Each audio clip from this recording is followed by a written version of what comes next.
Hello believers, welcome to believers academy.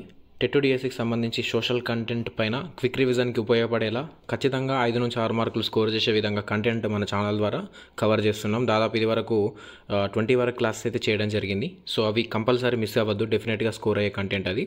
So ఇది మెయిన్గా ఇప్పుడు మనం డిస్కస్ చేస్తున్న కంటెంట్ అనేది ఒక 200 బిట్స్ తోటి థర్డ్ క్లాస్ నుంచి ఇంటర్ వరకు పీడిఎఫ్ రూపంలో తయారు చేయడం జరిగింది. ఇందులో ఎక్స్ట్రా కంటెంట్ కూడా చాలా ఎక్కువగా ఉంటుంది. మినిమం ఎంత లేదన్నా 400 బిట్స్ వరకు కవర్ అయ్యేలా ఈ పీడిఎఫ్ ఉంటుంది. సో ఖచ్చితంగా ఈ పీడిఎఫ్ మీకు అన్ని విధాలుగా ఉపయోగపడుతుంది. అది తెలంగాణ కానీ ఏపీ కానీ పేపర్ 1 పేపర్ 2 ప్రిపేర్ అయ్యే వాళ్ళందరికీ సోషల్ కంటెంట్ మీద. సో ఖచ్చితంగా ఎవరైతే ఇది వీడియో చూస్తున్నారో మీకు ఈ పీడిఎఫ్ కావాలనుకుంటే ఖచ్చితంగా మన ఛానల్ని సబ్స్క్రైబ్ చేసుకోండి. సబ్స్క్రైబ్ చేసిన తర్వాత సబ్స్క్రైబ్ కింద ఇక్కడైతే సబ్స్క్రైబ్ అయితే చేసుకున్న తర్వాత పక్కన మీరు ఇక్కడ చూసుకుంటే జాయిన్ అనేది అయితే ఒక ఆప్షన్ కనిపిస్తుంది. ఇక్కడ జాయిన్ అనే ఆప్షన్ ద్వారా మీరు క్లిక్ చేయడం ద్వారా మీకు ఛానల్లో మెంబర్షిప్ అనేది తీసుకోవచ్చు. చూడండి, ఇది వీళ్ళు మన ఛానల్లో మెంబర్షిప్లో ఉన్నారు. వీళ్ళందరికీ ఉచితంగా పీడిఎఫ్స్ అనేది గూగుల్ డ్రైవ్ ద్వారా ఇవ్వడం జరుగుతుంది. సో మీరు వన్స్ జాయిన్ అయిన తర్వాత మీరు అన్ని బెనిఫిట్స్ పొందవచ్చు. సో ఈ విధంగా ఉంటుంది. జాయిన్ అండ్ బటన్ క్లిక్ అయిన తర్వాత జాయిన్ ఫర్ మోర్ బెనిఫిట్స్ అని 29 రూపీస్ తోటి, సో అలాగే free PDF notes and join అవ్ తోటి 59 రూపీస్ తోటి ఉంటుంది.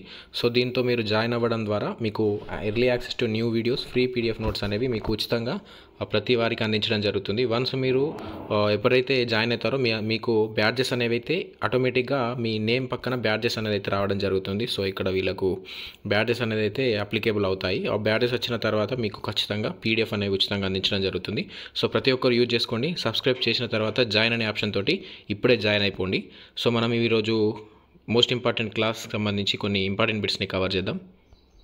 ప్రీవియస్ క్లాస్లో 121 వరకు గల మోస్ట్ ఇంపార్టెంట్ సోషల్ కంటెంట్ బిట్స్ని కవర్ చేసాం విత్ ఎక్స్ట్రా కంటెంట్ తోటి. సో ఈరోజు కొన్ని బిట్స్ కవర్ చేద్దాం. సో 122 బిట్ ఒకసారి చూసుకుంటే ఇందులో ఒకటే దగ్గర రాయడం జరిగింది. చూడండి, వివిధ సంస్థలు, సభలు, స్థాపకులు, భారతదేశ చరిత్రకు సంబంధించి వివిధ సంస్థలు ఏ విధంగా ఏర్పాటయ్యాయి, సభలు, వాటి యొక్క స్థాపకులు ఎప్పుడు ఏర్పాటు చేశారనేది ఇక్కడ ఒకటే దగ్గర రాయడం జరిగింది. చూడండి, సో అందుకనే మోస్ట్ ఇంపార్టెంట్ పీడిఎఫ్ అంటున్నాను. డెఫినెట్గా ఖచ్చితంగా జాయిన్ అవ్వి తీసుకోండి, ఎందుకంటే క్విక్ రివిజన్కి చాలా చక్కగా ఉపయోగపడుతుంది. టెట్ కూడా ఎక్కువ రోజులు లేదు కాబట్టి. సో ఒకసారి డిస్కస్ చేద్దాం. ఇది ఫస్ట్ చూసుకుంటే ఆత్మీయ సభ 1815లో మనకు రాజా రామ్మోహన్ రాయ్ ఏర్పాటు చేయడం జరుగుతుంది.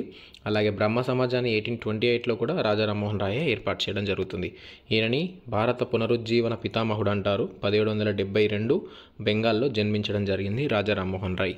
సో ఇవి మోస్ట్ ఇంపార్టెంట్, ఖచ్చితంగా స్కోర్ అయ్యే కంటెంట్ ఇది. అలాగే ధర్మసభని 1829లో రాధాకాంతదేవ్ అనే వ్యక్తి ఏర్పాటు చేయడం జరిగింది. సో ఇవి ఒకటే దగ్గర రాయడం జరిగింది కాబట్టి మీకు వెతకాల్సిన అవసరం ఉండదు, టైం సేవ్ అవుతుంది. నోట్ చేసుకోండి ఇది కూడా మీరు. తత్వబోధిని సభ 1839లో దేవేంద్రనాథ్ ఠాగూర్ ఏర్పాటు చేశాడు. తర్వాత ప్రార్థనా సమాజాన్ని ఆత్మారాం పాండురంగ 1867 బొంబాయిలో ఏర్పాటు చేశాడు. ఆ తర్వాత ఆది బ్రహ్మ సమాజంను 1866లో రాజ్ నారాయణ్ బోస్ ఏర్పాటు చేయడం జరిగింది. అలాగే బ్రహ్మ సమాజంలో చాలా చీలికలు వస్తాయి. సో బ్రహ్మ సమాజం యొక్క దాని యొక్క విషయాలు కొందరికి నచ్చక దాని నుంచి విడిపోయి కొత్త బ్రహ్మ సమాజాలు ఏర్పాటు చేసుకుంటారు. సో ఆ చీలికలు ఒకసారి చూస్తే భారతీయ బ్రహ్మ సమాజం ఏర్పడుతుంది. 1866లో కేశవ్ చంద్రసేన్ ఏర్పాటు చేస్తాడు. మళ్ళీ దాని నుంచే నియో బ్రహ్మ సమాజ్ ఏర్పడుతుంది 78లో, అది కేశవ్ చంద్రసేన్ ఏర్పాటు చేస్తాడు. సో ఇందులో ఏర్పాటైన తర్వాత ఇందులో ఉన్నవారి పోగడలు నచ్చగా మళ్ళీ దీని నుంచి విడిపోయి నియో బ్రహ్మ సమాజ్ ఏర్పాటు చేసుకుంటాడు కేశవ్ చంద్రసేన్. ఆ తర్వాత సాధారణ బ్రహ్మ సమాజ్ ఉంటుంది. 1878లో ఆనంద్ మోహన్ బోస్, శివనాథ శాస్త్రులు ఇద్దరు ఏర్పాటు చేస్తారు దీన్ని. ఆ తర్వాత చూసుకుంటే మనకు తెలిసింది ఆర్య సమాజ్ 1875 స్వామి దయానంద సరస్వతి వేదాలకు మరలండి, గోటు వేదాస్ అనే నినాదాన్ని చాడిన. ఆ తర్వాత సత్యార్థ ప్రకాష్ని రచించాడు స్వామి దయానంద సరస్వతి. 1883లో ఇతని అనుచరులు స్వామి దయానంద సరస్వతి అనుచరులు దయానంద్ ఆంగ్లో వేదిక్ అనే పాఠశాలని 83లో ఏర్పాటు చేయడం అయితే జరుగుతుంది. ఆ తర్వాత చూసుకుంటే దివ్యజ్ఞాన సమాజం మనకు 1875లోనే మేడం బ్లావెట్స్కి ఏర్పాటు చేస్తారు. ఆ తర్వాత జ్యోతిబాపులే గురించి చూస్తే ఈయన 1873లో సత్యశోధక్ సమాజ్, 1884లో దీనబంధు సార్వజనిక సభని ఏర్పాటు చేస్తాడు ఈయన. గులాంగిరి అనే రచన కూడా జ్యోతి బాపులేదే. ఆ తర్వాత రామకృష్ణ మిషన్ని స్వామి వివేకానంద 1897లో ఏర్పాటు చేస్తాడు. సో ఇది ఇండియన్ హిస్టరీకి సంబంధించి కొన్ని ముఖ్యమైన సభలు, సంస్థలు, స్థాపకులన్నింటినీ ఒకటే బిట్ లాగా ఇక్కడ ఇవ్వడం జరిగింది. డెఫినెట్గా నోట్ చేసుకోండి, ఖచ్చితంగా స్కోర్ అవుతుంది. నెక్స్ట్ 123rd బిట్ ఒకసారి చూడండి. Mohammedan Anglo oriental college MA మనం కాలేజీగా చూడొచ్చు, MAO. దీనిని 1875లోనే సర్ సయ్యద్ అహ్మద్ ఖాన్ స్థాపించాడు. ఇదే అలీగఢ్ విశ్వవిద్యాలయంగా తర్వాత మార్పు చెందింది. ఏది? ఇది MAO Mohammedan Anglo Oriental college Aligarh విశ్వవిద్యాలయంగా మార్పు చెందింది. సయ్యద్ అహ్మద్ ఖాన్ ప్రారంభిస్తాడు 75లో. అలాగే ఏసియాటిక్ సొసైటీని 1784లో విలియం జోన్స్ స్థాపిస్తాడు. సో ఇవి రెండు ఇంపార్టెంట్. నెక్స్ట్ 124 ఒకసారి చూడండి. శారదా చట్టం 1929లో వచ్చింది. మోస్ట్ ఇంపార్టెంట్ ఇది. మహిళల వివాహ కనీస వయస్సుని 14 సంవత్సరాలకు పెంచారు. ఆ కాలంలో 14 సంవత్సరాలకు పెంచడమే గగనం. ఎందుకంటే బాల్య వివాహాలు చాలా జరిగేవి కాబట్టి చట్టం తీసుకొచ్చి 14 సంవత్సరాలకు అయితే పెంచారు. ఆ తర్వాత 1978లో ఇప్పుడున్నట్టు 18 ఇయర్స్ లేడీస్ ఆడపిల్లలకి, 21 ఇయర్స్ మగపిల్లలకి పెంచారు. అదే ఇప్పుడు మనకు నడుస్తుంది. సో ఇంపార్టెంట్ శారదా చట్టం 1929 ఖచ్చితంగా గుర్తుంచుకోవాలి. 14 సంవత్సరాలు. సో రాజా రామ్మోహన్ రాయ్ కృషి వల్లనే మనకు 1829లో సతీ సహగమన నిషేధ చట్టం అయితే వచ్చింది. ఆ తర్వాత ఈశ్వరచంద్ర విద్యాసాగర్ 1855లో మోస్ట్ ఇంపార్టెంట్ వితంతు పునర్వివాహాన్ని అనుమతిస్తూ చట్టం చేయడానికి కృషి చేశాడు. అలాగే 1856లో తొలిసారి కలకత్తాలో మనకు వితంతు పునర్వివాహాన్ని జరిపించాడు ఈశ్వరచంద్ర విద్యాసాగర్. ఇందులో ఉన్న ప్రతి బిట్టు కూడా ఇంపార్టెంటే, అస్సలు కూడా నెగ్లెక్ట్ చేయొద్దు. డెఫినెట్గా స్కోర్ అయ్యే కంటెంట్. నెక్స్ట్ 125 మెహబ్ హుస్సేన్ ముల్లిం ఏ నిస్వాన్ అనే పత్రికని స్థాపిస్తాడు. సో ఇక్కడ అడగవచ్చు క్వశ్చన్, ముల్లిం ఏ నిస్వాన్ పత్రికను స్థాపించింది ఎవరు అంటే మెహబ్ హుస్సేన్. ఆ తర్వాత 1848లో పూణేలో జ్యోతిబాపులే మొట్టమొదటి పాఠశాలని స్థాపిస్తాడు. సో మొదటి ఉపాధ్యాయునిగా సావిత్రిబాయి వర్క్ చేస్తుంది. రాత్రి పాఠశాలలు కూడా స్థాపించాడు ఈయన. నెక్స్ట్ స్త్రీ పురుష్ తులనా గ్రంథం 1882లో తారాబాయి షిండే మనకి గ్రంథం రచించడం అయితే జరుగుతుంది. నెక్స్ట్ 126 శారదా సదన్ 1889, పూనా సేవా సదన్ 1909. దీనిని ఏర్పాటు చేసింది ఎవరు అంటే పండిత రమాబాయి రనడే. సో ఇవి రెండు శారదా సదన్, పూనా సేవా సదన్ ఇయర్స్ ఇంపార్టెంట్ గుర్తుంచుకోవాలి. పండిత రమాబాయి రనడే. నెక్స్ట్ 127 చూడండి.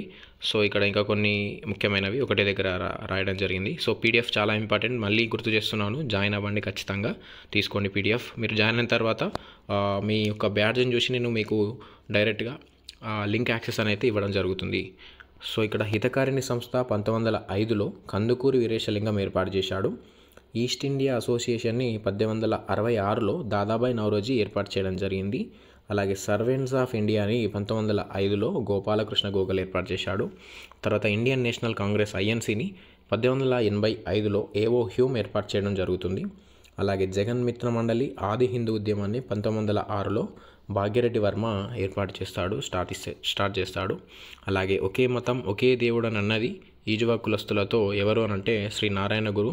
అలాగే సంస్కరణలకు కూడా ప్రయత్నం చేశాడు ఈజువా కులస్తులతో కలిసి శ్రీ నారాయణ గురు. 1856 టు మనకు చూసుకోవచ్చు 1928 వరకు ఉంటాడు ఈయన. ధర్మ పరిపాలన యోగంని కూడా ఈయననే స్టార్ట్ చేశాడు శ్రీ నారాయణ గురు. సో ఇవి ఇంపార్టెంట్ బిట్స్. నెక్స్ట్ 128 ఇంకా కొన్ని ఉంటాయి ఇంపార్టెంట్.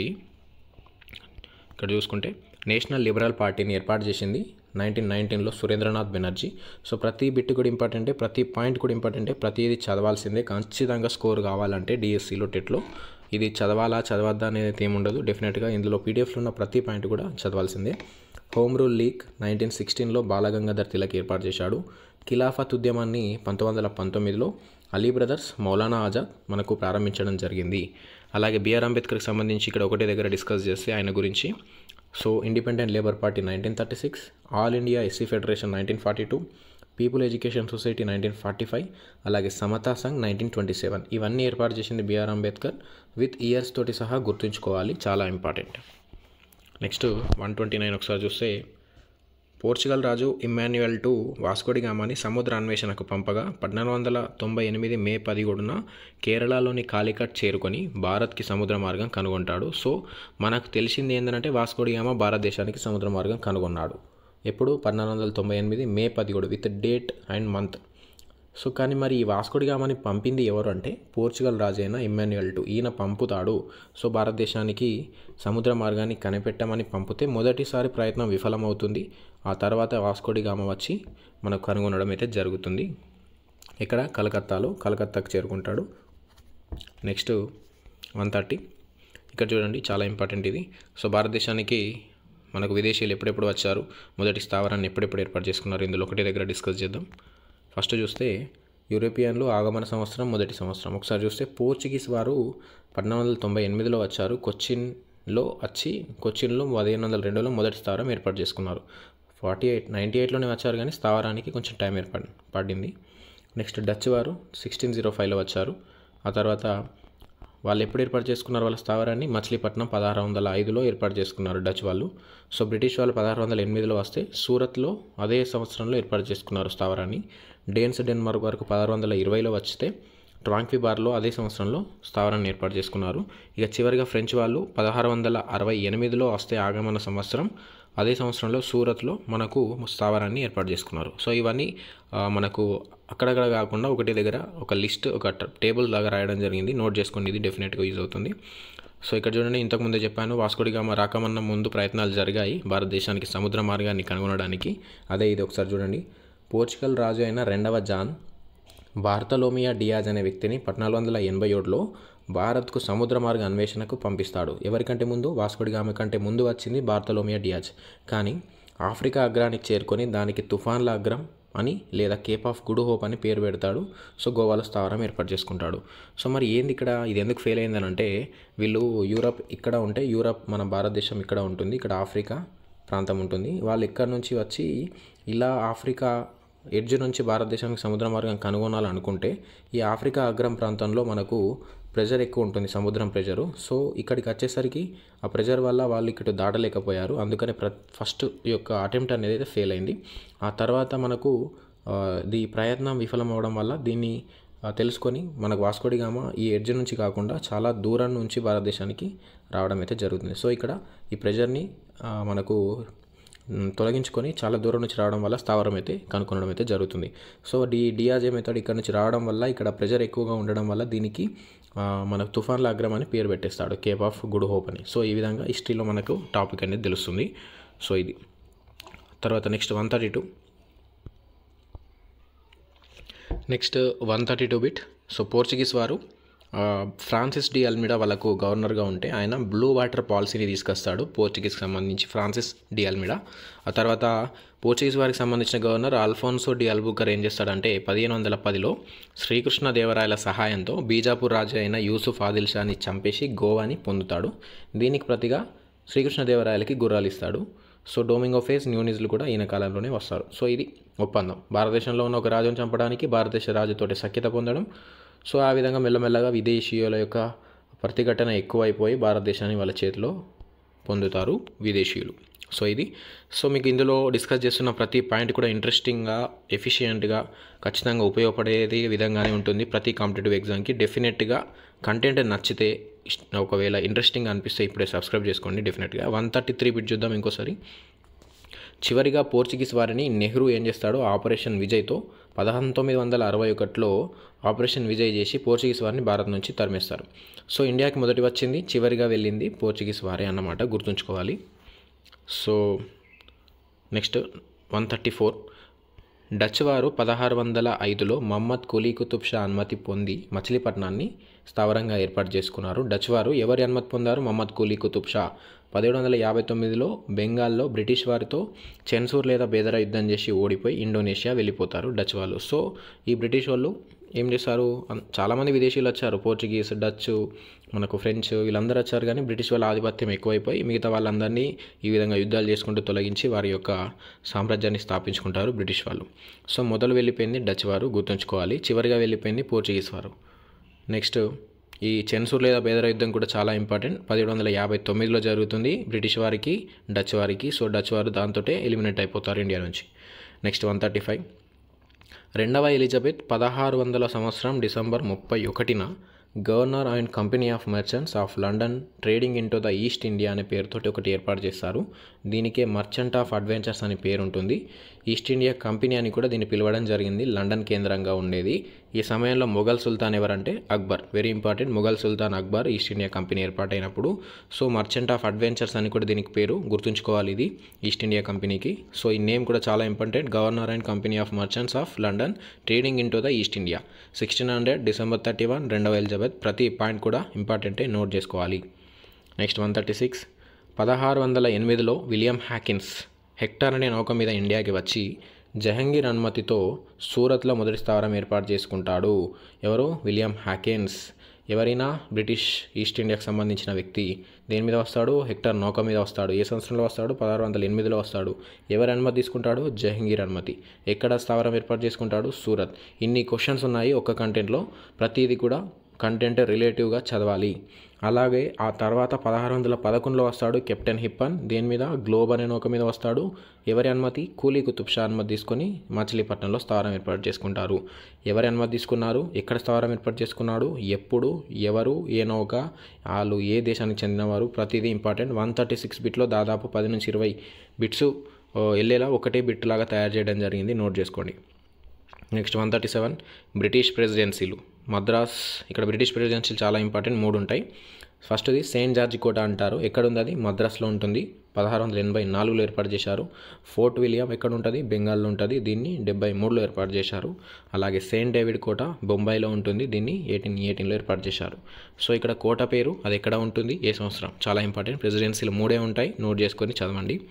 నెక్స్ట్ 138 14వ లూయి ఆర్థిక మంత్రి వచ్చేసి జీన్ బాప్టిస్ట్. ఈయన జీన్ బాప్టిస్ట్ కోల్బర్డ్ అంటారు పూర్తి పేరు. 1664లో ఫ్రెంచ్ ఇండియా కంపెనీని ఏర్పాటు చేశాడు. సో మనకి ఈస్ట్ ఇండియా అనేది తెలుసు, కానీ ఫ్రెంచ్ ఇండియా కంపెనీ కూడా ఏర్పాటు అవుతుంది. సో మరి ఎవరది? జీన్ బాప్టిస్ట్ కోల్బర్డ్ అనే వ్యక్తి ఈయన ఏర్పాటు చేస్తాడు. ఈయన ఎవరంటే ఫైనాన్స్ మినిస్టర్ 14వ లూయికి.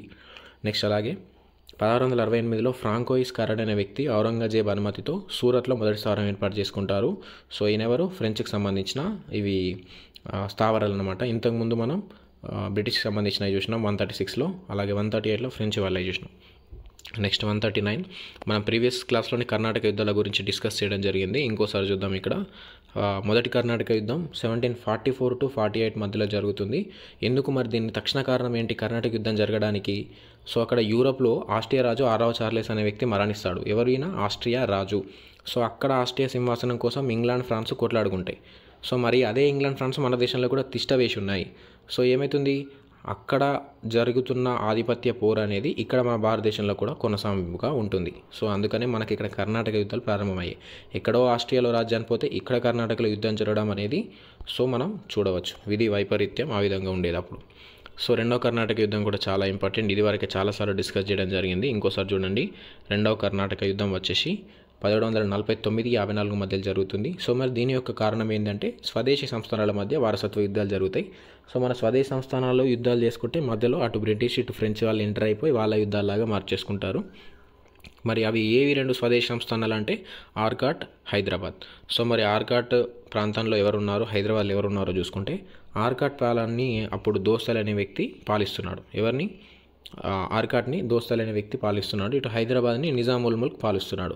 సో మరి దోస్తలి తర్వాత చాందా సాహెబ్ అల్లుడు, దోస్తలి యొక్క అల్లుడు చాందా సాహెబ్ రాజ్యానికి వస్తాడు. నిజాముల్ ముల్క్ తర్వాత ఆయన కొడుకు నాజర్ జంగ్ రాజ్యానికి వస్తాడు. సో కానీ రాజ్యాన్ని ఆశించింది ఎవరు అని అంటే దోస్తలి తర్వాత అన్వరుద్దీన్. ఇక్కడ నిజాముల్ ముల్క్ తర్వాత రాజ్యాన్ని ఆశించింది ముజఫర్ జంగ్. సో వీళ్ళకి నచ్చగా జట్టు కడతారు. చాందా సాహెబ్కేమో ఫ్రెంచ్ వాళ్ళ సపోర్ట్ వస్తుంది, నాజర్ జంగ్కేమో బ్రిటిష్ సపోర్ట్. సో ఈయన ఫ్రెంచ్ సపోర్ట్ తీసుకున్నాడు చాందా సాహెబ్ కాబట్టి అన్వరుద్దీన్ బ్రిటిష్ సపోర్ట్ తీసుకున్నాడు. నాజర్ జంగ్కి అగెనిస్ట్గా ముజఫర్ జంగ్ ఫ్రెంచ్ సపోర్ట్ తీసుకొని ఈ విధంగా యుద్ధాలు చేసుకున్నాడు. సో ఇలానే ఈ యుద్ధంలోనే 1764లో ఆర్కాట్ నవాబు అన్వరుద్దీన్ ఖాన్ని ఫ్రెంచ్ వారి చిన్న సైన్యం ఓడించేసి షాకి గురి చేస్తుంది భారతదేశంలో. సో ఇదే క్వశ్చన్ మనకు 2017 TRTలో అడగడం జరిగింది. ఆర్కాట్ నవాబు ఫ్రెంచ్ వారి చిన్న సైన్యం.